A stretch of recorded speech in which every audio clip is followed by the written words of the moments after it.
Obiture Solutions, a leader in secure document printing and a privileged partner in digital transformation, is proud to bring its official support to the group of SIDS Leaders Conference.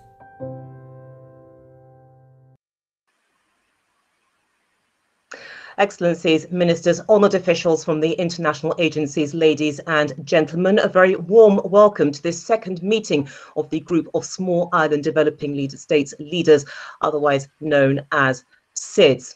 My name is Juliet Foster, and I'll be guiding you through 90 minutes of lively and what I'm sure will be thought-provoking debate on the theme of pandemics, prevention and preparedness. Now, this event builds on the success of the first SIDS leaders meeting, which took place in early May. And at that time, we explored the impact of the Cotonou Trade Agreement on small islands. Now, as the international community begins to build a future beyond COVID-19, small island developing states are demanding a voice in contributing to and indeed benefiting from the process. But it has to start with addressing the distribution of vaccines to the largely vulnerable community of some 38 sovereign small islands across the globe. Now, to put this in perspective, a recent policy brief by the United Nations Department of Economic and Social Affairs reported that the number of COVID-19 related deaths per 100,000 people was actually higher in SIDS compared to other developing country groups and regions, and I'm including within that LDCs and LLDCs. So from the UN to the World Bank, from the EU to the various NGOs, the pandemic is seen as having not only magnified the vulnerabilities of SIDS, but has also faced them with stark choices that have the potential to cause long-term economic and social damage. A 2020 UNCTAD report found that SIDS experienced a GDP fall of 9% compared to a 3.3% decline in other developing countries. At the same time, only 6% of COVID-19 related spending for developing countries was spent on small island developing states. That's an increase of 2% from August 2020.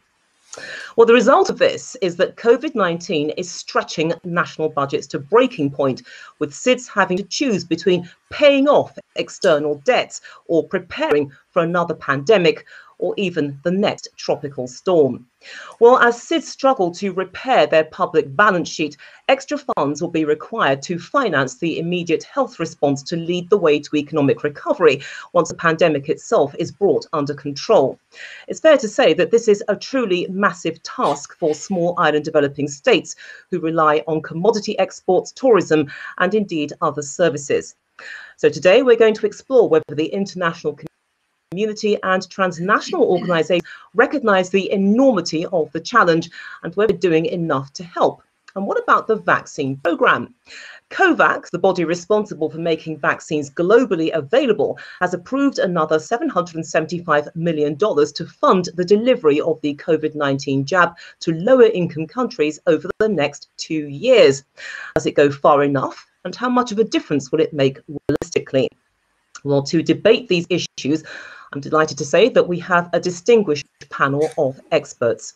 They each have an allocated amount of time to give a speech outlining their position, after which they will be asked further questions. And I'd like to stress at that time that it is important for all of you to stick to the amount of time that you have been given, as there is quite a lot of ground that we have to cover in the time available. Also, as well, if you could mute your microphones when you're not using them, that would also be very helpful. Now, before we hear those speeches, I would like to call to the floor the co-founder of this SIDS group, His Excellency David Doyle. He is the ambassador of St. Kitts and Nevis, and he's going to share his opening thoughts and indeed some warm words of welcome. So, Excellency, the floor is now yours. Thank you, Juliet. Excellencies, distinguished guests, welcome to this Global SIDS Leaders event devoted to pandemics and its implications for small island developing states. Now, this is the second such event which brings together leading experts from the European Commission, the UN family of organizations, multilateral and bilateral organizations, along with senior ministers from the small islands to debate critical strategic issues about the future stability of this particular community.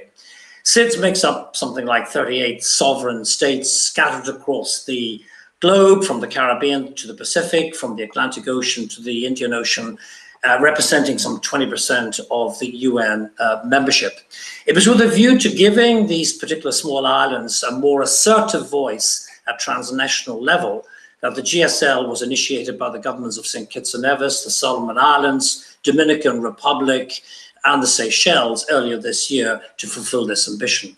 The GSL platform enables these small islands to articulate their strategic vision at transnational level on strategic issues such as the one we're going to discuss today, a damaging pandemic and inflicting huge economic hardship on islands with limited institutional capacity to respond. In collaboration with my co-founding partner, Ambassador Jean-Paul Catteron from the Solomon Islands, we will be rolling out future GSL thematic debates in the next couple of months on social, economic, and financial policy areas affecting SIDS. But let me leave you with one simple thought. Despite representing 20% of the UN membership, the remoteness of these small island developing states, their size, their limited institutional capacity, means that sometimes they struggle to get their voice heard at bilateral and multilateral fora. So ultimately, the GSL initiative seeks to inscribe SIDS' strengths, weaknesses, opportunities, and threats at the heart of the global development agenda, and allows SIDS to become an integral part of the solutions to the big issues that we are trying to tackle globally at the moment, whether it be climate change or combating this pandemic. Allow me in conclusion to thank the sponsors of today's event, Aubetoir Fiduciaire and its president, Nicolas Koudros. Enjoy the event. Thank you. Ambassador Doyle, thank you so much for that. So let's begin with our first panellist, who's the Honourable Mark Brantley. He is the Premier of St. Kitts and Minister of Foreign Affairs for St. Kitts and Nevis. A lawyer by training, he has previously served as the Deputy Premier and Minister of Tourism, Health, Culture, Youth, Sports and Community Development of the Nevis Island Administration. So, Prime Minister, the floor is now yours and you have 6 minutes. 6 minutes. Thank you very much. It is really a joy to be here and an honor to greet you, Excellencies, Ministers, and of course, other senior policymakers from various multilateral organizations. I'm delighted to address you today at this session, which is devoted to Global SIDS leaders and an initiative that has been started by Ambassador Jean-Paul Catteron and our own ambassador to UNESCO, His Excellency David Doyle. We are delighted to be part of this in the context of putting together for the SIDS of the world a forum where our views can be expressed. Of course, today we have been tasked with discussing this pandemic, and the world has now for over a year been beset with the ravages of COVID-19. To put this in context and being specific to the Caribbean region, SIDS by their nature are extremely vulnerable. While we recognize that much lip service is given internationally to this vulnerability, I confess that we have seen few concrete policy actions in multilateral and multinational fora to address this problem. We are a region in the Caribbean which is beset by climate change and the ravages that we have experienced there. We are, even as I speak, already in the throes of the annual hurricane season here. And we look forward each year with some trepidation to storms that are increasingly ferocious. We have droughts and other weather phenomenon that continues even now to alter our way of life, and that climate change continues to pose an existential threat to small island developing states. In addition to those vulnerabilities, we have, of course, the issue of high debt, and many SIDS and those in the Caribbean in particular suffer from high debt. Debt continues to be a major problem for us, in large measure because we are forced to borrow to rebuild after every storm, and oftentimes we are forced to borrow at commercial rates from the commercial business houses, in large measure because the world has adopted a particular stance in relation to development, and we suffer from something that is referred to as graduation, where they say to many of us that our GDP per capita passes a particular threshold, and as a consequence, we are locked out of developmental aid and concessionary financing. This exacerbates an already vulnerable problem. And we have continued to assert and continue to request of the international agencies that a vulnerability index be developed to more specifically look at our needs as small island developing states. We have, of course, addition to that, this phenomenon that has developed where certain wealthy countries have continued to put us on lists that they compile of jurisdictions that they say are uncooperative, either in relation to tax matters or in relation to other financial matters. And that these lists, developed most times without consultation with us, cause irreparable reputational harm. Now, I put that by way of background to paint a picture for you of what we were already encountering as small island developing states prior to COVID-19. With the advent of COVID-19 just over a year ago, and we here in St. Kitts and Nevis had our first case in March of 2020. Let us remember that the Caribbean region is one of the most heavily dependent regions in the world on tourism. And so we have had a situation here where our tourism industry has in effect been closed down, been shuttered. Even now, it is trying to reopen, but with a contagious disease, it is very difficult to engage in tourism as we know it. And so the Caribbean region has seen its economies decimated. And in some of our countries in the Caribbean, we have had declines in GDP of double-digit numbers. For already vulnerable economies and for already vulnerable countries, this has exacerbated existing problems. We have a situation where for the first time in a century, the world is faced with a pandemic. There is no playbook, there is no manual that we could pull from a shelf. And so in many ways, countries, large and small, have been forced to grapple with the unknown. And this has created for us untold difficulties in a region where we lack the technical capacity and resources to efficiently and effectively respond. It has, in many of our countries, stretched our health systems to a breaking point. We have tried, through the non-pharmaceutical measures, to handle this pandemic to date. And of course, in more recent times, in fact, starting in about March of this year when vaccines became available, we have sought the route of vaccination. Now, the vaccination, we have been told, is our light at the end of this dark tunnel. But vaccination has posed its own difficulties. Difficulties, first of all, in availability, and difficulties, second of all, that even when they become available, there is a high degree of vaccine hesitancy in our region, where many of our people are refusing, even where vaccines are available, for a number of reasons, not the least of which is the constant flow of misinformation that we find on the internet. And so we are bedeviled by this combination of factors.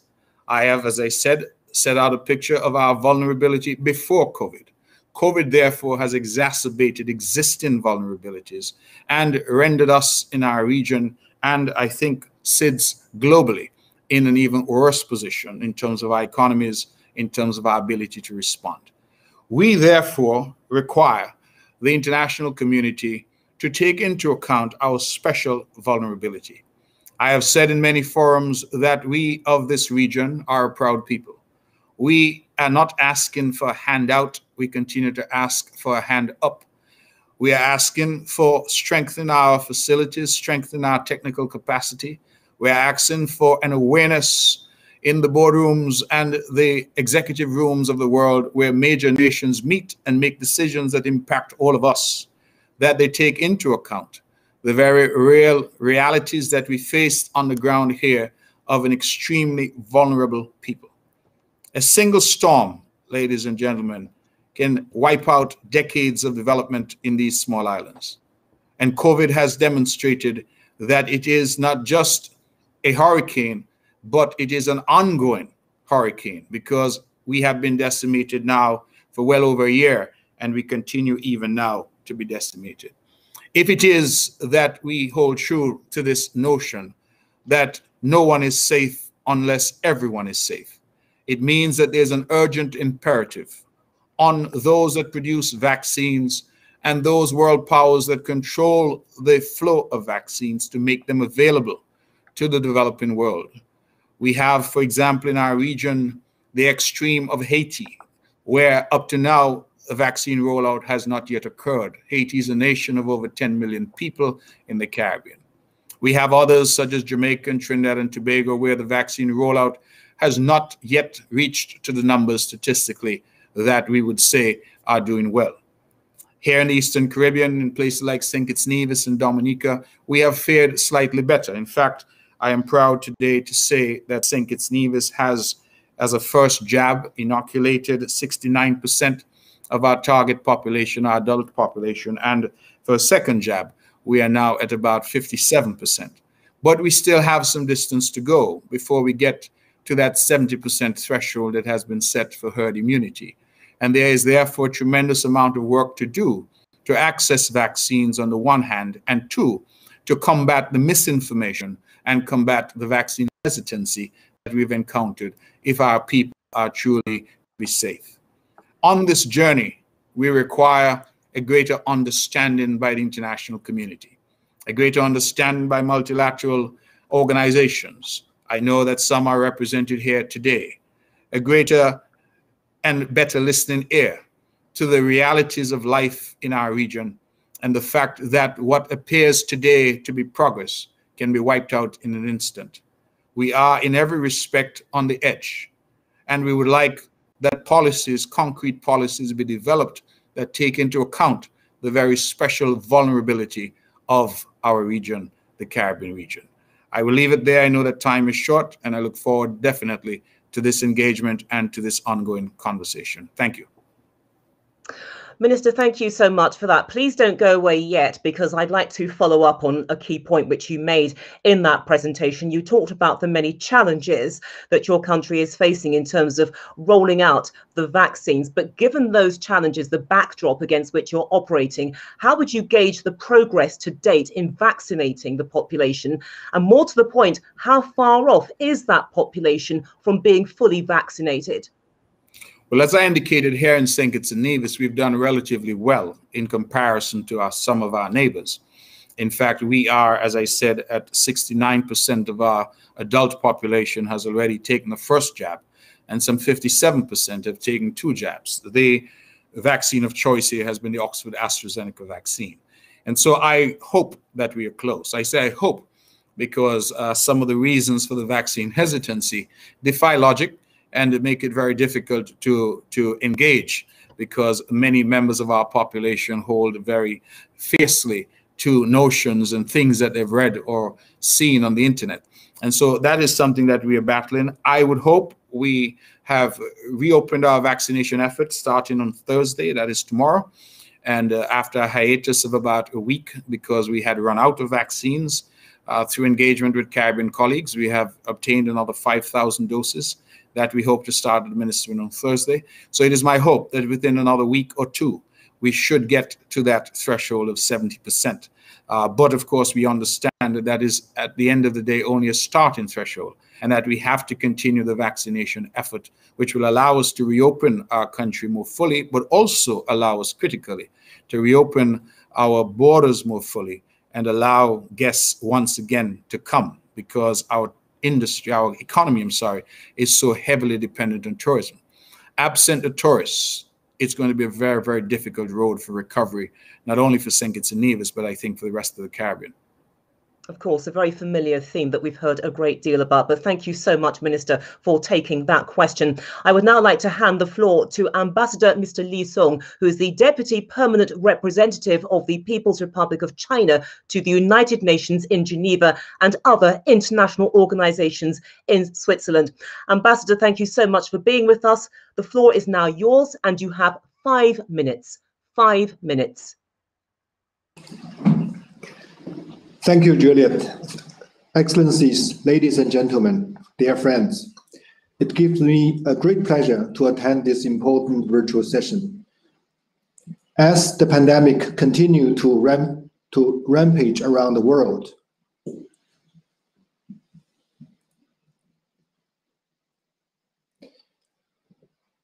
the states are now facing multiple challenges such as the COVID-19 pandemic, climate change, natural disasters, and sustained livelihood. The international community should pay more attention to the needs of the seeds and provide assistance to them. Today's exchange will provide an opportunity for us to share views in this regard and help support the seeds to combat COVID-19 pandemic and promote sustainable development. Since the outbreak of the pandemic, the Chinese government has adopted the most thorough and stringent prevention and control measures, being responsible towards the Chinese people and the international community. China has successfully brought the spread of the virus under control in less than 2 months, which has been broadly acknowledged by the WHO and countries around the world. China has been we have been actively participating in and promoting international cooperation in an open, transparent, and responsible attitude. We had provided information to WHO in the most timely fashion and released the genome sequence at the earliest possible time. We also invited several WHO expert teams to China to assess the situation of the pandemic and study the zoonotic source of the SARS-CoV-2 virus. The report of this joint WHO-China study has been released by WHO in March and reached science-based, professional, and authoritative findings. In the meantime, China keeps providing assistance to international organizations and countries in need to the best of our ability, contributing our experiences, wisdom, and strengths to the global fight against the pandemic. China has provided medical supplies to over 150 countries and 13 international organizations. President Xi Jinping has solemnly announced that the Chinese vaccine would be made a global public good. We are honoring our words with concrete actions and contribute to the ensuring accessibility and affordability of vaccines in developing countries. To date, China has provided 450 million doses of Chinese vaccines in nearly 100 countries.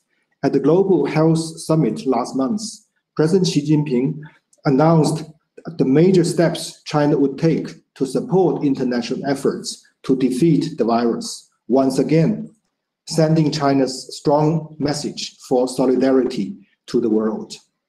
China actively supports the seeds in fighting against COVID-19 by stepping up policy coordination, providing anti-pandemic supplies, and convening video conferences for medical experts, which further enhance cooperation in our joint endeavor in fighting against the virus.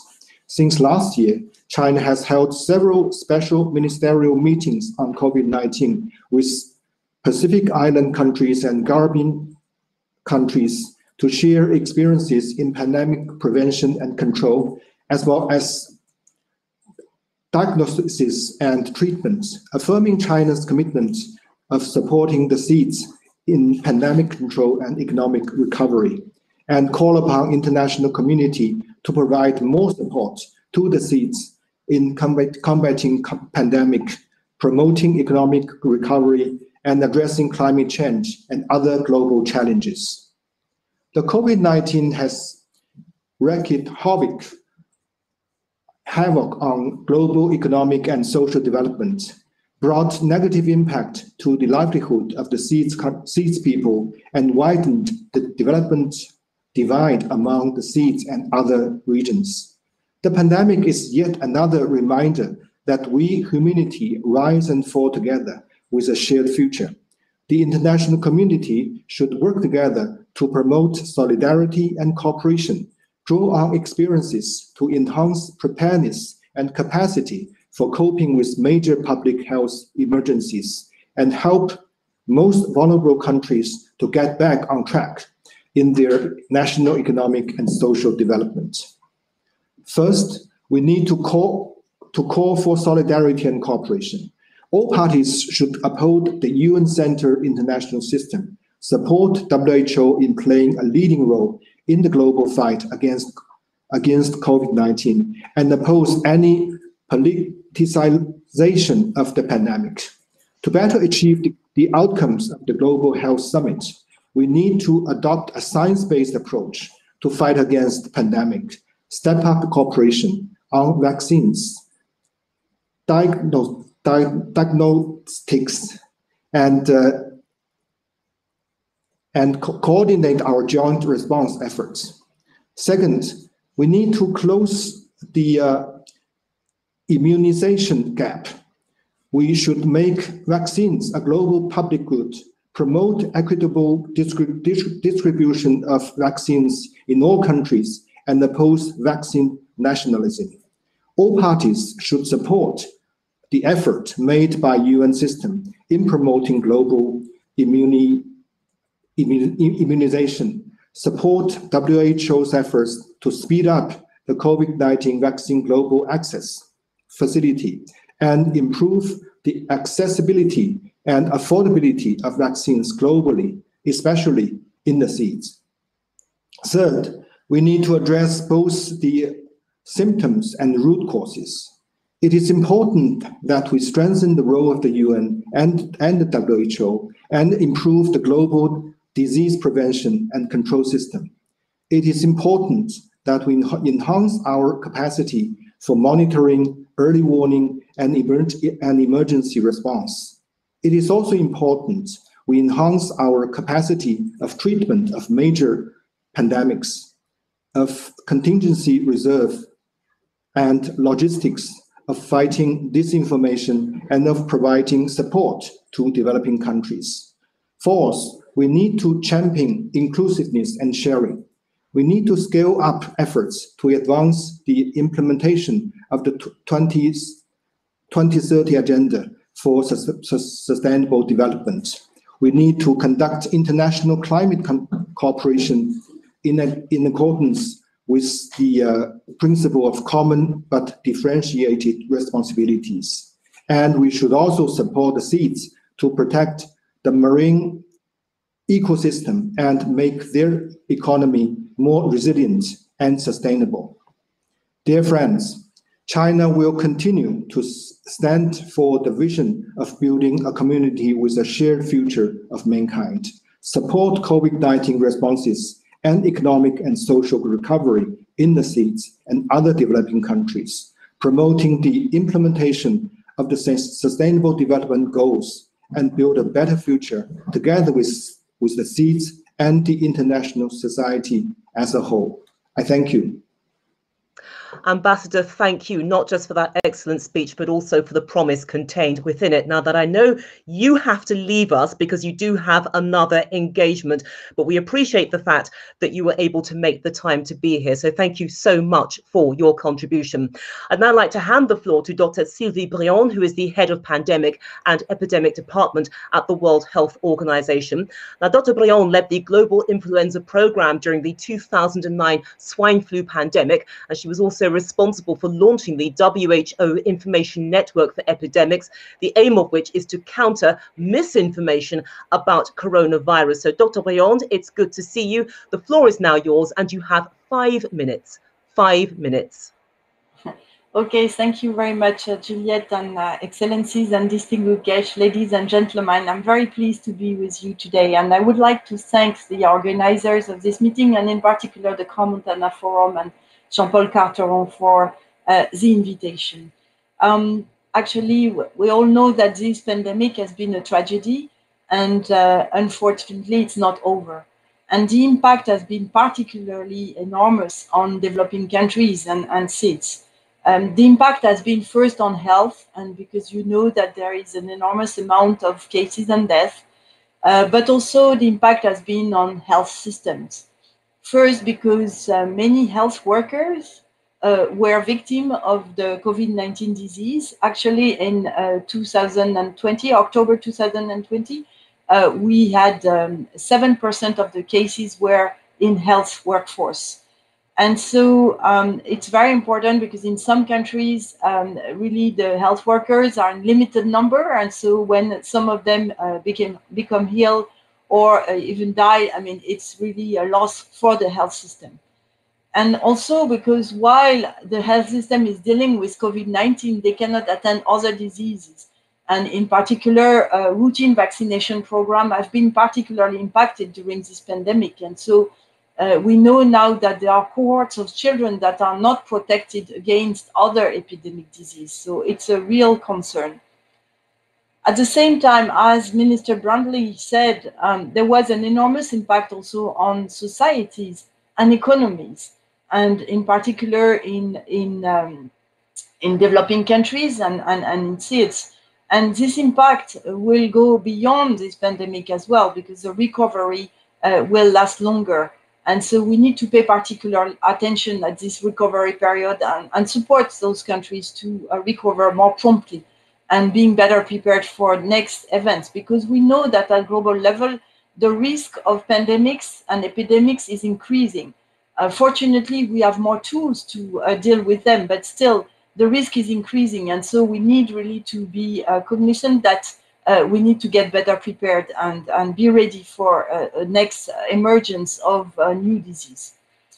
So the problem for most of the developing countries is that while they are still struggling with COVID-19, they also have to deal with other epidemics, because the other causes of increase in patients in hospital have not decreased. We still have cholera outbreaks, yellow fever outbreaks, dengue outbreaks, and many other outbreaks are still ongoing. And so it's very important to understand that the burden on certain countries, it's really enormous. And this is why the international community needs to join forces and support those countries who are particularly vulnerable. So being an island, sometimes it's an opportunity, because with regard to epidemics, you can, of course, close your border and prevent the virus from entering the country.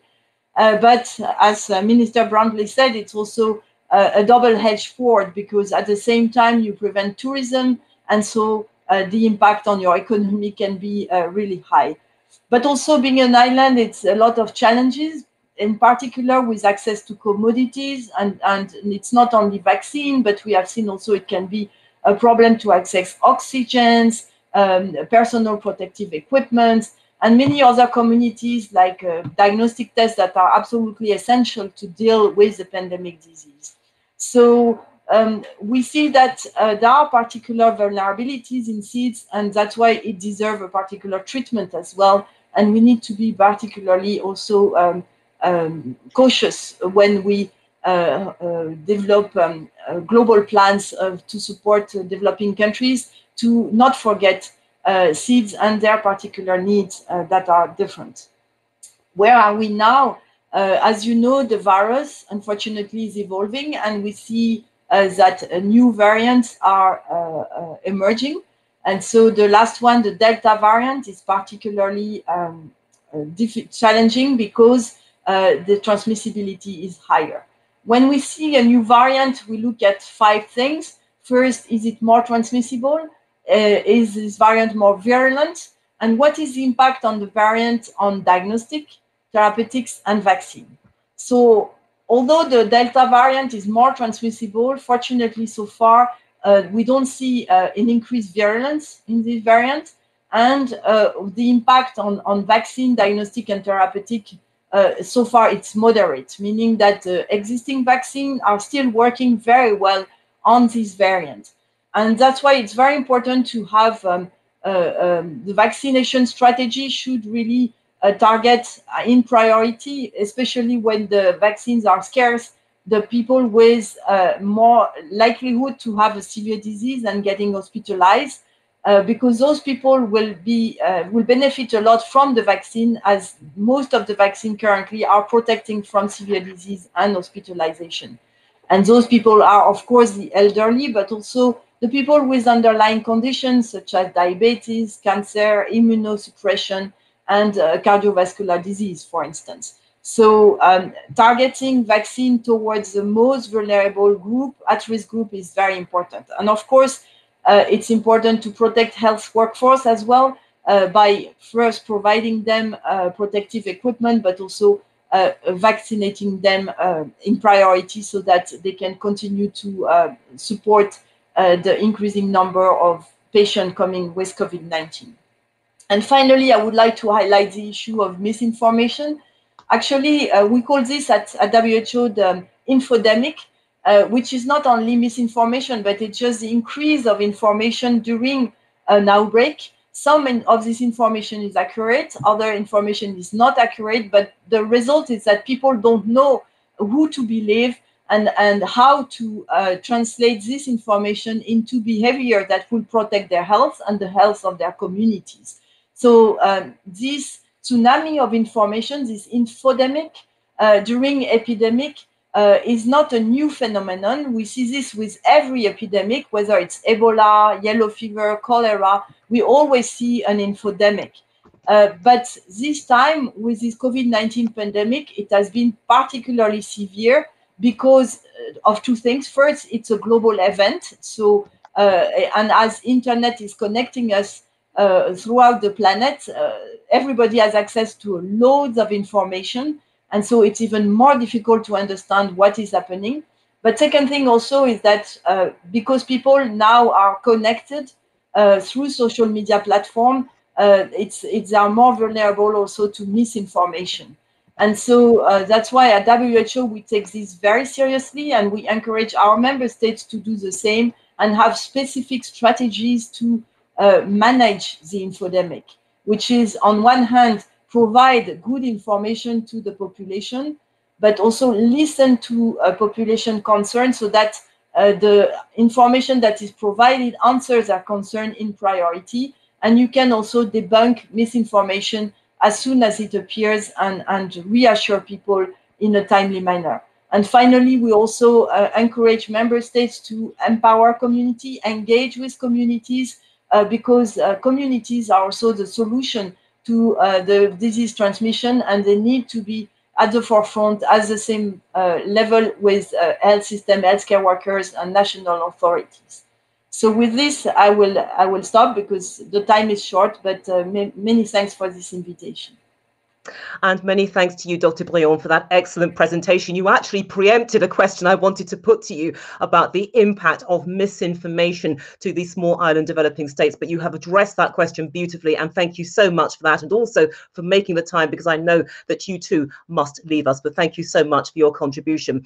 Let me now hand the floor to John Ryan, who is the Director for Public Health, Directorate General for Health and Food Safety at the European Commission. Mr. Ryan was previously a Commission representative on the board of the European Centre for Disease Prevention and Control. So, Mr. Ryan, the floor is now yours, and you have 5 minutes. 5 minutes.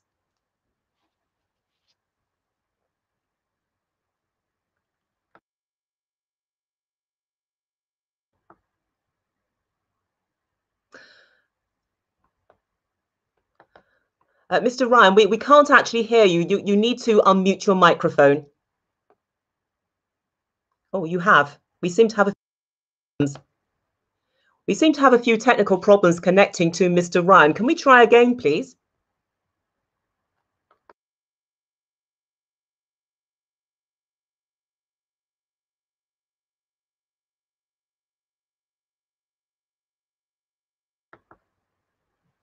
We are trying to connect to you, Mr. Ryan, so thank you so much for your patience. But listen, whilst we wait to connect you, let's hear from another of our speakers. We will return to you, Mr. Ryan, I can promise you that. And I'd like to introduce Mr. John Zoet. Now, John Zoet is the Director of Strategy, Risk and Results at the World Bank. And importantly, within the context of today's meeting, he is responsible for World Bank policy intervention covering all small states, islands, or landlocked.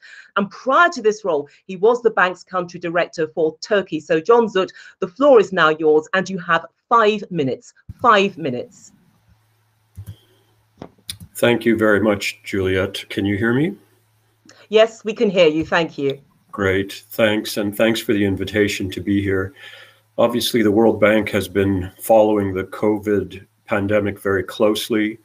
We know that it's pushed about 120 million people globally into extreme poverty over the last year.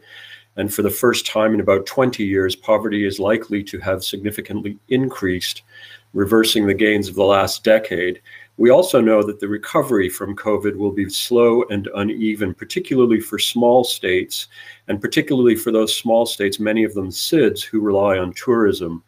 And we, of course, are aware that the challenge of recovering from COVID combines with many other enormous challenges that small states face, from natural disasters and climate change, to which they're particularly vulnerable, to having narrow, undiversified economies, and often high levels of dependence on a few commodities or exports.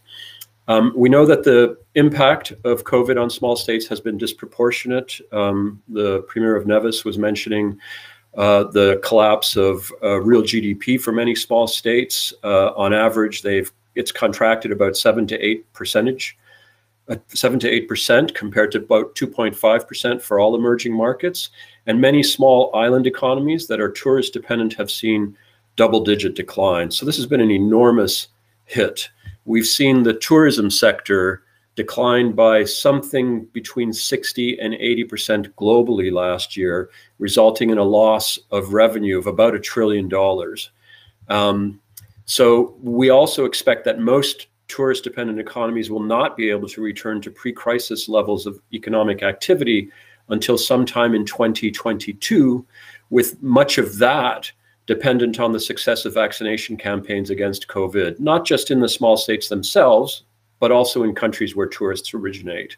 So this has been a massive shock for small states. It's caused significant economic decline, but also direct and indirect job losses. It's thrown a lot of people into poverty, and it has disproportionately, by the way, affected women who have had to pick up extra responsibilities, for instance, for childcare and elderly care, as normal activities and normal arrangements have been disrupted. So the World Bank has been responding to this pandemic in a number of ways. We have a 4-pillar strategy focused on saving lives, helping the poor and vulnerable, keeping companies and businesses afloat, and also helping countries to build back better and recover better. We've provided financial support to about 30 small states so far, amounting to more than $1 billion.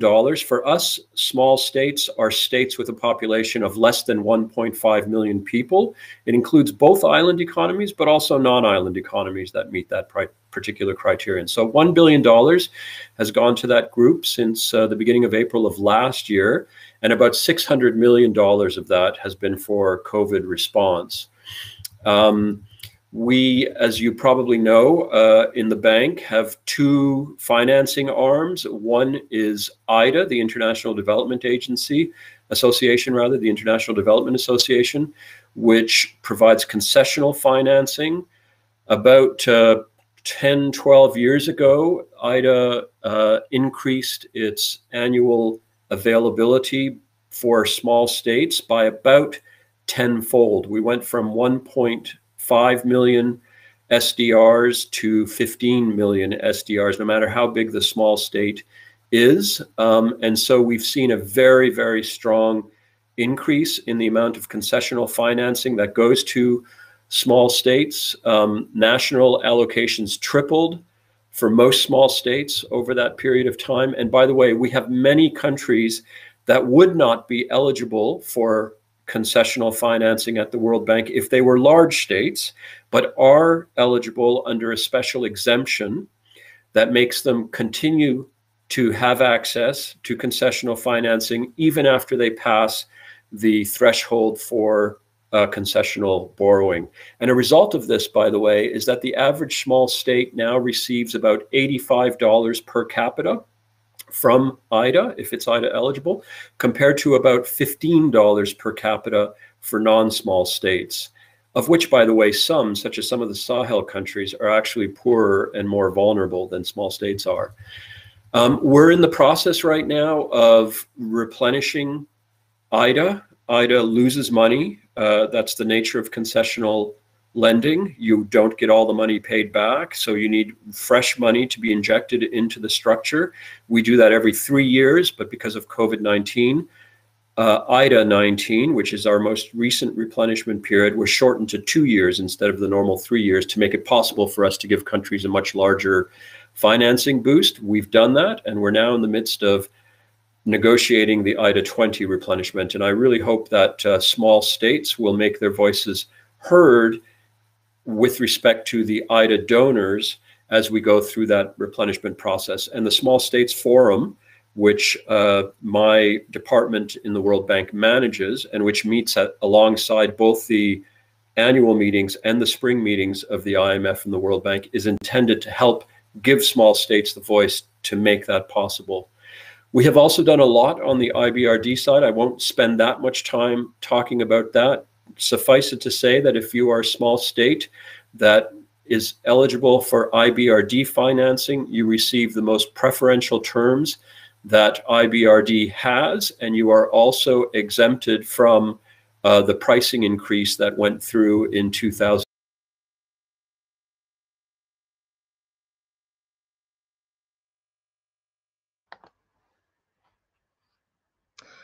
I believe that we have a few problems there because the connection appears to have frozen to John Zoot of the World Bank. So apologies for that. Maybe we will be able to restore it, but I know that time is very, very tight. In fact, I can confirm that we have lost that connection to John Zoot of the World Bank. But Mr. Zoot, thank you so much for your contribution. Can I now reintroduce John Ryan, Director for Public Health, Directorate General for Health and Food Safety at the European Commission. I'm not going to tempt fate by telling the panel more about you, but sir, the floor is now yours. I know that you are very strapped for time. Thank you very much. Thank you very much for organizing and inviting me. So the first point I wanted to make is that, of course, the pandemic has shown the interface between health and many other policies. The minister spoke earlier on and spoke about the impact on society as a whole, on the economy, on tourism, on travel. And this is something we've also seen in the European Union, where there has been a recognition that health is really underpinning many of these other rights and policies that we have. We have mobilized all of the instruments available to us in the European Union in order to support the response to the pandemic, particularly by trying to coordinate the 27 member states, by making the interface between our member states and the international community, by securing medical supplies and vaccines, and of course by working to try and organize the reopening of society, keeping the economy safe, keeping our population safe. The EU vaccine strategy is perhaps a good example of the power of working together. Within a few months, the 27 member states of the European Union procured 2.3 billion doses of vaccine, and in addition to the original procurement, we have now managed to purchase an additional 2 billion doses on top of the 2.3 that we originally had. And of course, we're using these vaccines, which were developed in a very record time, to also contribute to the international efforts. On the EU level, we have succeeded in vaccinating 60% of our population with at least one dose and 40% with a second dose. So these numbers are growing on a daily basis. And as our colleague from WHO said, we've got to be careful about the variants of the virus, which are transmitting in different places around the world, including in Europe. So the sequencing efforts to increase the knowledge of where these new variants are appearing is very important, and also checking, of course, to see what effect they have on vaccine efficacy. We are trying to learn lessons at the moment, and these will be lessons which we will learn in terms of the internal EU legislation on cross-border health threats, but also the financial investments which we need to reinforce our health systems. And I would say it's important that we develop global solidarity and cooperation. In addition to COVAX, to which we're contributing in a very substantial way. We're also hoping that the discussions on the pandemic treaty, which are going on at the moment in the context of WHO, and also the strengthening of WHO, will also be ingredients in the follow-up to this pandemic. So the European Union, I think, is fully engaged not only for its own protection, but also to try and show solidarity and support to other parts of the world, including the group of small island developing states. Thank you very much.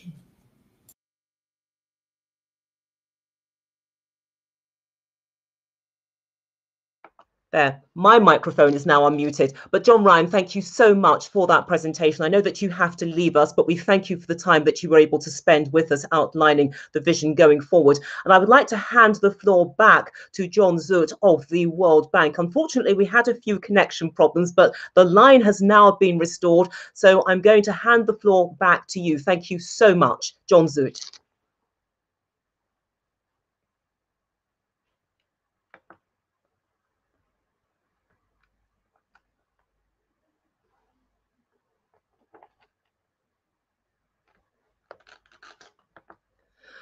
John, I believe there are some problems with your microphone. We can't actually hear you. Is the microphone unmuted?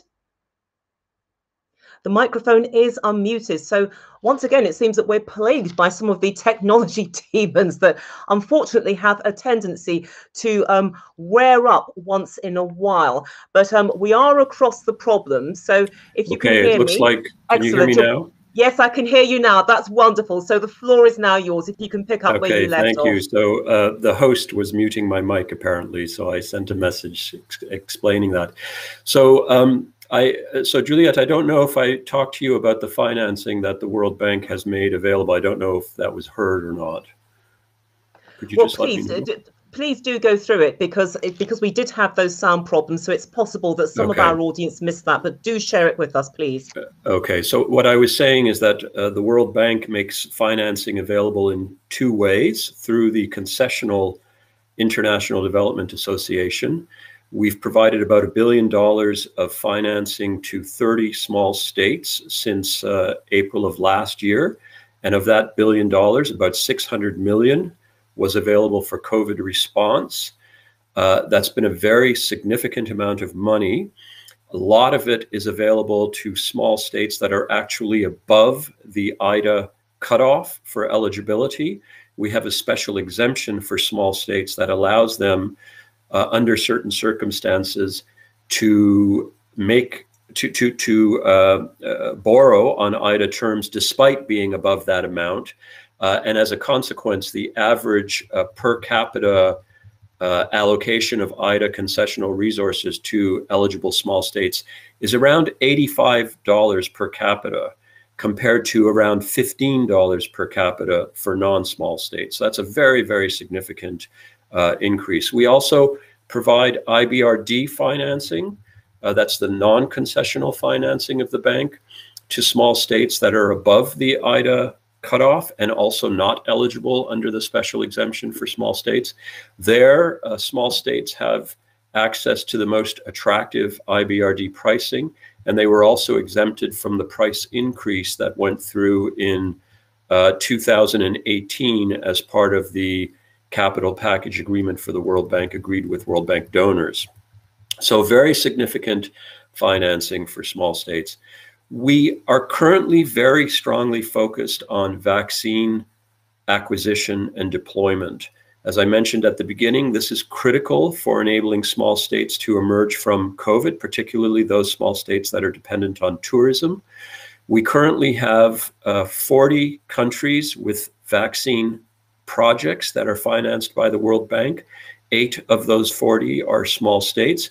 We are making our support available to any country that wants it. So there are many other operations in the pipeline.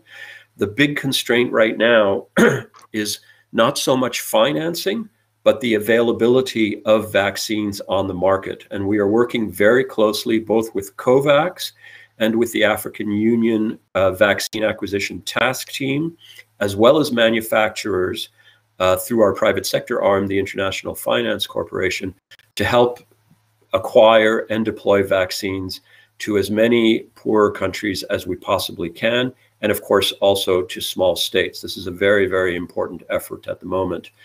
So let me leave it there and pass it back to you, Juliette. Thank you very much for that, John Zoot. Please don't go away, because there was so much there which gives ground for tremendous optimism. Clearly, a lot is happening in terms of the finance tools that the bank is making available to the SIDS regions. But what are you expecting in terms of outcomes? And given the difficulties and the fact that you are working with COVAX, is it perhaps premature or optimistic to look for a timeline when the positives can occur, the positive outcomes? Well, I think the good news is that we've seen a lot of vaccines come on stream over the last 6 months or so. Manufacturing capacity is stepping up. We're seeing some of the richer countries that frankly locked up a lot of the early vaccine availability starting to release doses, granting those doses to poorer countries, or releasing them back into the market. That will help as well. But the reality is that for many countries, particularly if there is also the need for a booster, which is, I believe, still undecided technically, but if there is need for a booster, many countries will find that they will not be able to get sufficient shares of their population vaccinated until sometime in 2022 to be able to have herd immunity. So many countries are still facing serious challenges. And I'm glad as well that you've mentioned that the booster vaccination, because that is certainly the debate that we're hearing in many developed economies around the world. But John Zoot, thank you so much for that and really outlining the World Bank's position. I want to stay with the financial theme to bring in my next guest, who is Nicolas Koutros. Now, Nicolas is the Chief Executive Officer of Oberthorpe Fiduciaire. Now, this company is one of the world's leading privately owned security printers, which specializes in the production of banknotes, associated secure services, and security demands. That's part of what they do. They do so much more than that. That is just a broad brush outline. But can I hand the floor to you now? Nicolas Koutros, you have 5 minutes. 5 minutes. Thank you, Juliette, and thank you for the introduction. And I would like to thank Ambassador Jean-Paul Carteron for inviting us to participate in this conference, which is, of course, very, very actual. A few words about our company before I move on to the very subject of this conference. Oberthorpe Fiduciaire has been founded in 1842. It is a family-owned company, as you have mentioned, is a leader in banknotes, security documents, and solutions worldwide. So we are very familiar with problems, with situations, crisis situations in different countries all over the world. And we have the structure and the infrastructure to address and find solutions in case we have to face a crisis. We have, of course, manufacturing units that are accredited with the highest standards of quality and security. Anti-fraud security was, until very recently, our DNA, and it still remains our DNA. But in more than a year ago, we have realized that the technology that we are using since practically 20 years for banknotes and security documents, which is antifungal, antiviral, and antibacterial, was effective, and of course is still effective, against the families of coronaviruses. So we have taken a decision to make this technology available to other areas, to other industries than the very, very narrow industry that we are in and we were in right now. So since a year, we are examining possibilities on how to protect surfaces and how to make objects that we are touching on a daily basis more secure and avoid contamination. We're not talking about products that will disinfect for a couple of minutes surface. We're talking about products that have a durable protection, and we have tested that in banknotes in circulation that were in circulation for 5 years, and the technology is still very efficient. So right now, objects like the one I can show you here, it's just photocopy paper. It's protected against the virus, and the table, the desk that my computer is on, has been varnished to be as well protected against the virus.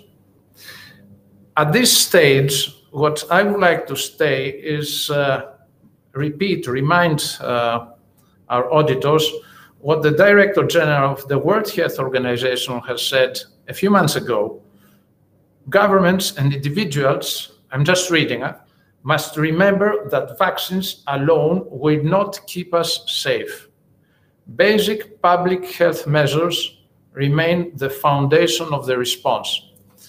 And this is where our technology comes in. And as you can imagine, we have mentioned the problems, the budgetary problems that small islands and other countries have and can have regarding the current situation. Technology can help to reduce as well the cost of handling a patient by just avoiding someone to be contaminated. So this is the way we see the future, and this is the way we are building what we call the next normality. Thank you. Thank you so much for that, Nicholas Koutros. Don't go away, because I will put some questions to you a little bit later on. For now, I would like to bring back our first speaker, Mark Brantley, the Honourable Mark Brantley, I should say. He is, of course, the Premier of St Kitts and Minister of Foreign Affairs for St Kitts and Nevis. So thank you so much for staying with us. And look, I'd like to get your comments on what you've heard so far, because clearly there is tremendous commitment and recognition to the plight of SIDS countries such as yours. We've heard this from the World Bank, for example, and the European Union. Do you feel optimistic now that your experiences are being taken on board? They are really being listened to, that you can be part of this solution going forward? Well, I think when you're from the Caribbean and you represent SIDS, you have no choice but to be optimistic. The reality, however, is that sometimes our optimism isn't matched, and that commitments made are not kept. I'm very, very pleased at the tone and content of this conversation. I feel that those who are in attendance here, my colleagues, understand the problem, and part of solving the problem is clearly understanding it and accepting that there is a concern.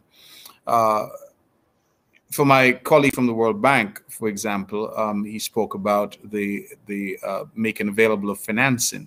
And that has bedeviled us in our region, because I go back to the point I made about the fact that many of us are treated as middle-income or high-income countries on a sterile analysis of GDP per capita with no regard whatsoever to our extreme vulnerability. And so as a consequence, we are locked out from accessing a lot of concessionary financing that will otherwise, of course, be critical in helping us to build capacity. So that's a problem that we keep advocating in every forum, that there has to be some type of vulnerability index which takes into account the extreme vulnerability of SIDS and those of us in the Caribbean in particular. Just to give you a sense of how this has worked, that even in terms of our participation in the COVAX facility, that these types of criteria were also used to look at one's standing in terms of GDP per capita to determine how one could participate and at what cost in the COVAX facility. So that even a facility like that was designed to save lives ultimately had these restrictions, if you will, or parameters put on it. I will make one last point that wasn't addressed, but that is that even in terms of access now to vaccines, we are getting from the pharmaceutical companies that they require indemnification to make vaccines available to many of us. And so even those countries that have the resources to purchase vaccines are being told that you must indemnify and hold us harmless, so that if these vaccines approved for emergency use by the WHO cause any harm, that these companies are held blameless. And that, of course, is another obstacle that is being put up in the way of vaccine access and making this life-saving technology available to more people across our region and across our world. So that too is a concern that we have in terms of small, vulnerable countries which are not vaccine producers, but are being asked to access vaccines to save lives, that the governments here must indemnify large multinational pharmaceutical companies, which have budgets far in excess sometimes of all the SIDS combined. So that gives a sense of what we're dealing with. And we think that policies that have, I believe, a more humane and an approach that recognizes our extreme vulnerability are the types of policies that we really would like to see inform international policy making and policy making at the multilateral level. Thank you very much again, and thank you for this glorious opportunity to engage with so many brilliant minds from across the world. Minister, we thank you as well for your time, and you have to leave us because there have been events in the Caribbean tragically involving Haiti, and I know that you need to address those. So thank you so much for your time. Let me return to the speaker who was talking before you, and this is Nicolas Courtros, who's the Chief Executive of Obertheu Fiduciaire. I want to focus on the antiviral banknotes. It is groundbreaking, but how much of a potential game changer could these currencies be for small island developing states? Would I be right in assuming that the importance lies in perhaps the fact that the alternatives to conventional cash that many developed societies take for granted, digital wallets, etc., then that you don't have that degree of proliferation? So these banknotes are literally a lifesaver in that context. We have a few problems hearing you, Nicolas. So can we hear you? Here we are. Yes, that's fantastic. We can hear you. Okay. Thank you. Okay, as I have already mentioned, it's not, there's no miracle. There's no solution that will provide a miracle. So we need to take a number of measures in order to prevent this pandemic and other pandemics that are going to come by spreading around the world. So antiviral banknotes is one of the objects that, of course, are changing hands every day over years. And this can be very efficient when you have this kind of technology, BioGuard technology, for the population that is using it. But in addition to that, any other object that can be protected, that can prevent contamination, is going to help everyday's life in the SIDS and in other countries, and of course help the economy and the social life of the populations. Okay, Nicolas Courtros, thank you so much. Please don't go away because we will have time for some more general questions. What I'd like to do now is to introduce Maria Helena Simodo. Now, she is the Deputy Director General of the FAO, that is the UN Food and Agriculture Organization. She's also held several key positions in the government of the small island state of Cabo Verde, including Minister for Fisheries, Agriculture and Rural Affairs, as well as coordinator of the Permanent Interstate Committee for Drought Control in the Sahel. Now, unfortunately, she can't be with us, but she has sent this pre-recorded message. So this is the message from Maria Helena Simodo. Honorable Minister Mark Brantley, Excellencies, ladies and gentlemen, small island developing states with their geographic isolation and limited natural resources share unique and specific vulnerabilities. Being from Cabo Verde, I know this firsthand. Small island developing states, or SIDS, are more vulnerable to natural disasters and climate change impacts, rely heavily on food imports, and suffer from high rates of both obesity and undernourishment, all of which take a heavy toll on national development efforts and results in complex food security and nutrition challenges, and all significantly worsened by the COVID-19 pandemic. The Food and Agriculture Organization of the United Nations works closely with small islands developing states to ensure more efficient inclusive, resilient, and sustainable agri-food systems. Let me share a few examples. In 2017, to implement the Samoa Pathway, FAO launched the Global Action Programme on Food Security and Nutrition in Seeds. Through our interregional initiative, we work with seeds partners and donors to create enabling environments for food security and nutrition, to support sustainable, resilient, and nutrition-sensitive food systems, and to empower people and communities to lead healthy and productive lives. Currently, 8 Seas have joined FAO's flagship hand-in-hand initiative to accelerate inclusive and resilient agri-food systems transformation and promote sustainable rural development. Such support is particularly important for seeds, who often have limited national capacities and international assistance. We hope to get more seeds on board. Fisheries is a major food and income source for many small island states. That's why we are promoting Blue Transformation, which can amplify the unique benefits of aquatic foods for food and nutrition security, livelihoods and trade through sustainable ecosystem management and efficient, viable and inclusive blue value chains. To improve nutrition, FAO is helping small islands develop and implement national food-based dietary guidelines, one of the game-changing solutions highlighted in the upcoming United Nations Food Systems Summit. As seeds are particularly vulnerable to climate change impacts, FAO's work focuses on improving their resilience, livelihoods, and health. That means ensuring that agriculture and food security is fully integrated across national plans, enhancing weather warning systems and using new methodologies to assess damage and loss. With increasing global urbanization, FAO's Green Cities initiative aims to improve the lives of urban dwellers with greater access to products and services provided by green space and greener lifestyles.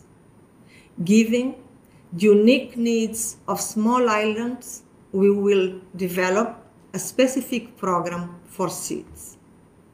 We cannot ignore the role of women, who represents 52% of the agricultural labor force in seeds and are essential change agents to ensure the shift to more efficient and climate resilient agri-food system. Gender equality is essential for developing sustainable tourism and agribusiness in seeds. Empowering women can unlock much needed rural transformation and benefit all of society.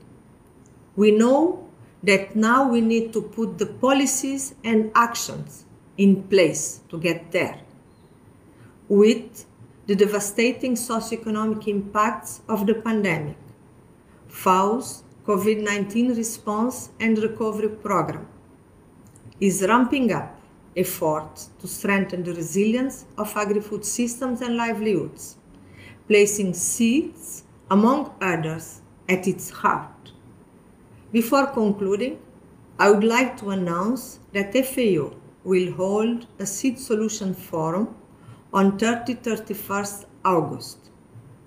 We'll focus on innovation and digitalization to address COVID-19 impacts and to accelerate the achievement of the Sustainable Development Goals related to agri-food systems, nutrition, health, the environment, and climate change resilience in seeds. I invite you all to participate.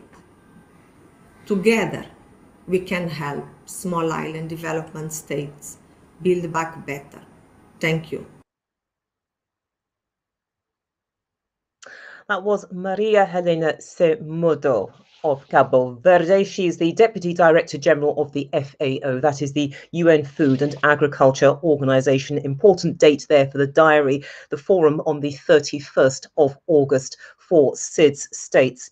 Let me now introduce Mr. Eladio Perez. Now, he is the Vice Minister of Health for the Dominican Republic, and he is standing in for his colleague, the new Minister of Public Health from that country, Daniel Rivera. So unfortunately, Mr. Perez can't be with us in person, but he very kindly recorded this message for this special meeting. Les extiendo un cordial saludo a todos los presentes en esta importante plataforma donde compartiremos la manera en que República Dominicana combate la enfermedad COVID-19. Igualmente, algunas informaciones generales de interés de esta pandemia que atravesamos. La enfermedad COVID-19 es una infección causada por un virus SARS-CoV-2 que sin duda alguna marcó un antes y un después en la historia de la humanidad. Las repercusiones de esta crisis sanitaria afectaron todas las áreas de la sociedad. Afortunadamente, el gobierno dominicano, a través de este Ministerio de Salud Pública y diferentes actores de la sociedad, sobre todo con la colaboración científica y médica del país, asumimos el reto de garantizar la salud de todos los dominicanos. Para estos fines, fortalecimos los protocolos de manejo clínico con el objetivo de mejorar el diagnóstico y tratamiento oportuno de esta enfermedad, para así responder de forma adecuada a las necesidades de la población dominicana. Además, se implementó a través del Gabinete de Salud que preside nuestra vicepresidenta Raquel Peña, el Plan Nacional de Vacunación con el compromiso de vacunar a más de 7 millones de personas mayores de 18 años durante el 2021. Recientemente se destaca la inclusión de la población de 12 a 18 años, así como también la aplicación de la vacuna a mujeres embarazadas a partir del segundo trimestre. Gracias a la conjunción de esfuerzos, hoy la República Dominicana es uno de los países con mejor cobertura vacunal para la enfermedad COVID-19 en Latinoamérica y el Caribe. Nos sentimos honrados en decir que a la fecha contamos con más de 3 millones de vacunados con segunda dosis y más de 5 millones con primera dosis. Es decir, tenemos más de 8 millones de dosis aplicadas, demostrando la respuesta ejemplar de la sociedad dominicana con la aceptación de la vacunación. A pesar de esto, no podemos disminuir los esfuerzos. La pandemia nos sirve de enseñanza para que todos los países posean un plan estratégico de preparación y respuesta para las enfermedades emergentes, que representen una amenaza para la salud de cualquier población. La salud es uno de los bienes más importantes de todos los seres humanos. Este momento nos invita a tomar conciencia sobre la importancia de tener un sistema de salud fortalecido, con las competencias necesarias para poder cumplir con nuestro compromiso público de calidad, promoción de la salud, así como también brindar un mejor futuro a los dominicanos.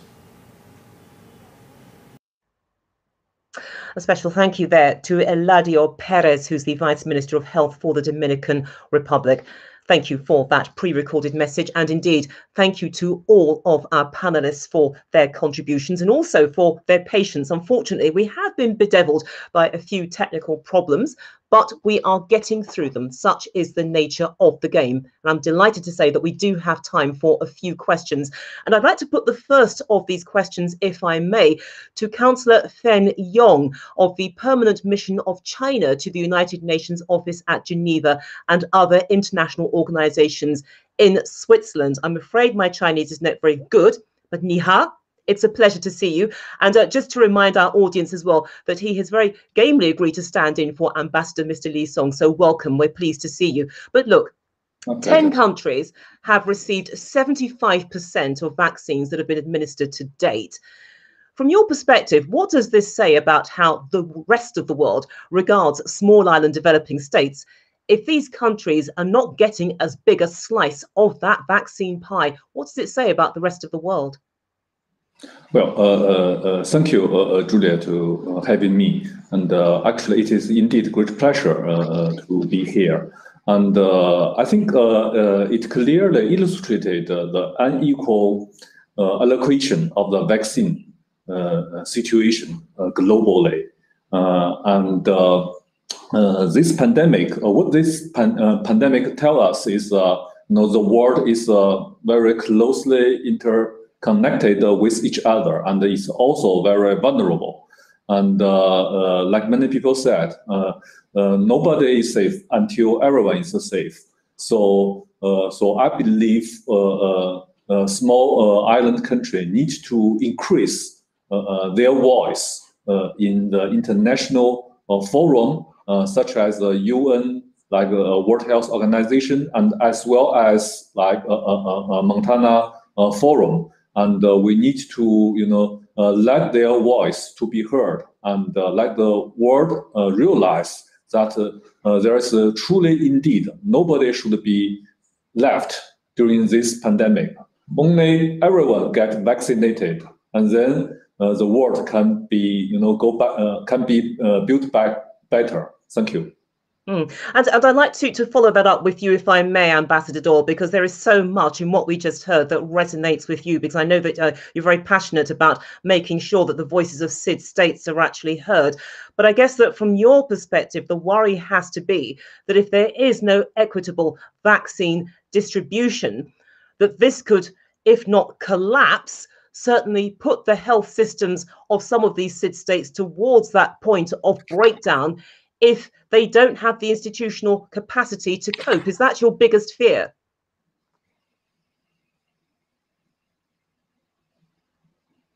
Ambassador Doyle, can you hear me? Sorry, yes, I have heard you, and thank you for that question. Look, your assertion is absolutely correct. The Minister Brantley did underline the failing, dwindling finances in many of these small island developing states already before the COVID pandemic emerged. Many of these states, some of these states already least developing countries, Cape Verde being one of them, but also they all face huge debt issues that they've been trying to get to grips with for the last maybe 10 years. And the COVID-19 situation has accentuated these issues to an unmanageable level of magnitude. But Juliet, one of the things that I'm hoping in the next 48 hours, something like 20 of the leading economies, finance ministers and central bankers will be meeting in Venice, as was foreseen already this year. And on the agenda will be three important issues, obviously galvanizing the 20 leading developing states across the world in terms of dealing with climate change, ensuring that the somewhat tepid economic recovery following the pandemic can be transformed into something of a more sustainable economic nature for all countries involved, but also vaccination. And one of the, I think one of the expectations is that one of the dear desires of many of the SID states is that we are, is to recognize before the G20 finance ministers that time is running out in terms of this vaccination program, but that we do need a universal vaccination rollout. Something along the lines of the IMF proposed some time ago, which would cost about $50 billion US dollars.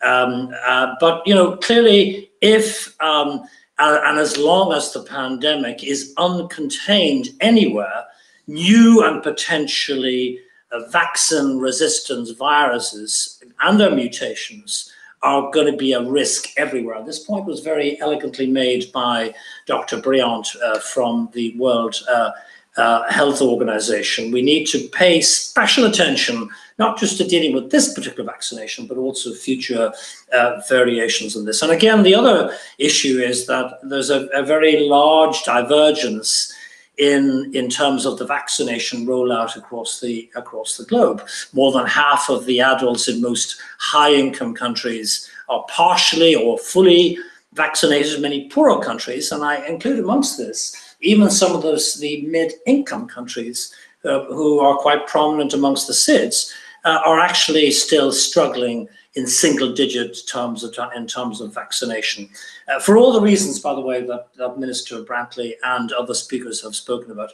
So clearly we have an opportunity here in the next 48 hours in terms of this G20 finance and central bankers meeting, where we are hoping, the expectation is that they will kickstart, galvanize some measures to deal with rolling out this vaccination program, particularly vis-a-vis vulnerable low and mid-income small island developing states. But secondly, we need to also address the heavy burdens of debt vulnerability that John Zood from the World Bank mentioned earlier, which is only going to get worse if we don't deal with this issue now. Absolutely, and a point as well that Mr. Brantley raised too about these debt responsibilities and the mechanisms to address them. I want to bring Councillor Fen Yong back into the conversation because, look, we know that the UN Secretary General, he has called for COVID-19 vaccination production to be stepped up so that we can have this more equitable vaccine distribution. So from China's perspective, what do you regard as the key mechanisms to make sure that those operations are scaled up to achieve that equitability? And how can small island developing states be involved in this process? Because the worry is that there seems to have been a mindset of excluding them in the past, and the fear is that they will be excluded in current and future developments. Well, thank you. Actually, currently, there are some mechanism in vaccine production area. For example, we have Act A, vaccine manufacturing work group. Also, we have the COVAX vaccine manufacturing task force. And as far as I know, SID is also a member of Act A. So from my perspective, SID needs to increase its voice in Act A platform and to raise awareness about the unequal, the difficult access to the vaccine of the SID country. And also, I believe the international organizations like WHO, like Gavi, need to expand the emergency use listing of the vaccine. Can you hear me? Yes, I can hear you. We can hear you, so please don't worry, we can hear you. Well, also, COVAX needs to increase its vaccine portfolio, and we need more. We need more vaccines, and of course, qualified vaccines, and to increase. Therefore, we can increase the accessibility and affordability of the vaccine. On the other hand, I believe international organizations and the member states need to increase their investment in the vaccine development further. For example, we need to have more vaccines which are easier for transportation and storage, and therefore they can more suitable for the developing countries, including SID countries. Thank you. Thank you very much. And let me bring Nicolas Koutros into the conversation, because what we've heard in the time that we have spent together is that SID states have very specific vulnerabilities. And how do you think these small island developing states can actually benefit from the financial sector digital innovations that will help them to overcome the vulnerabilities of size, debt, and location? Because I guess there is a school of thought that because they're hamstrung by these vulnerabilities, then they're losing out in terms of some of these innovations that are taking place, which could also be beneficial in the wider puzzle. Thank you for the question, Juliet. Definitely, we know that small islands have budget restrictions, and these budget restrictions are right now under extreme pressure through the pandemic. The solutions, the technical innovations that we are proposing, and of course there are other solutions in the market, can help them with a very low cost to overcome this situation and to prevent as well from future pandemics. And in this case, their reputation as well will increase, and the attractivity for the touristic sector will be again restored, and of course the economy will become better. So through innovation, through low-cost application of this innovation, the economies of these islands can definitely improve. And Nicholas, do you get the feeling that the clock is ticking on this one? Because small island developing states have been very dependent on various sectors, and there is a realization that they need to diversify to make themselves less economically vulnerable. And that if they don't have access to these innovations, it could potentially undermine that objective. Well, I would not say that they don't have access to innovation. They do have access to innovation, and this access to innovation is not it's not costly. It is a matter of deploying measures that today are existing, that they are available, commercially available, and have the willingness to go with it in a systematic way. So again, this can be very efficient from a cost point of view and from a social point of view. Okay, and time is running very, very tight, but I would like to put the final question to Ambassador Doyle. This is a very important subject, something which you are very, very passionate about. You've invested many years of your time in fighting the case for small island developing states. But are you worried about how they will cope if there is another pandemic? In other words, how underprepared are they? And more importantly, how would the fallout impact the rest of the world? It's clear that they, as I said in my opening welcoming remarks, that these small islands, by virtue of their size, do not have the institutional capacity in terms of medical institutions, stocks of medicines. They have excellent trained doctors and nurses, but they don't have enough of them, which is why many of these small island states almost immediately last March or April, when the pandemic emerged, went into complete lockdown almost immediately and closed the borders. St. Kitts and Nevis was amongst the first small island state to do this. And this had an immediate, obviously, effect in terms of safeguarding the citizens. It had a devastating effect, however, in terms of tourism. The figures cited by the gentleman from the World Bank, between 60 and 80% decline in income streams associated with tourism, is a catastrophic figure and not easily replicated by other sectors of industry. So these issues do have to be, I think, addressed now. And as far as the future or preventing or mitigating future instances of pandemics, well, there are 2 points I wanted to make. First, and to pick up again on what Minister Brantley said about pharmaceutical companies wishing to be indemnified before providing any access to their vaccinations. I think there's an important role to be played by international organizations, the UN, the EU, and so on, in terms under license by the big pharmaceutical companies. That's certainly one potential area of reflection going forward. And the second area that we haven't spoken about today at all is the vulnerability of the food and medicine supply chains. at SIDS levels, which need to be, in my view, very urgently reviewed, with the assistance, I might add, of the WHO, the FAO, and perhaps the EU, who have the expertise in this area. Thank you. Thank you very much for that, Ambassador Doyle. And I would also like to extend my thank you to Nicolas Koutros. So thank you for providing the financial input, really putting things into context for us. That's most welcome.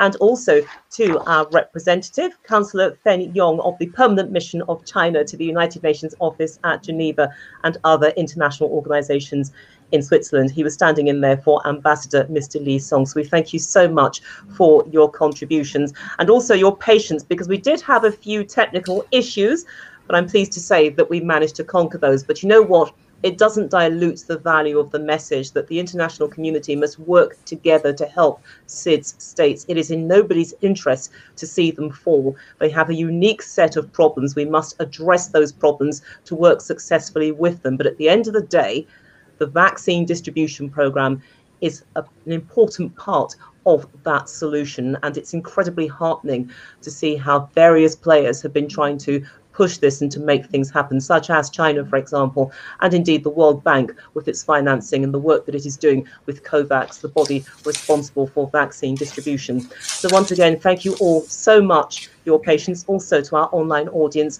and to the members of the panel, some of whom had to leave us early for various engagements, but for those of you who stayed with us, we appreciate your time. All I can say now is have a wonderful afternoon, what remains of it, and I hope to see you again very, very soon. And to all of you, please stay safe. Thank you. Overture Solutions, leader in secure document printing and a privileged partner in digital transformation, was proud to bring its official support to the Group of SIDS Leaders Conference.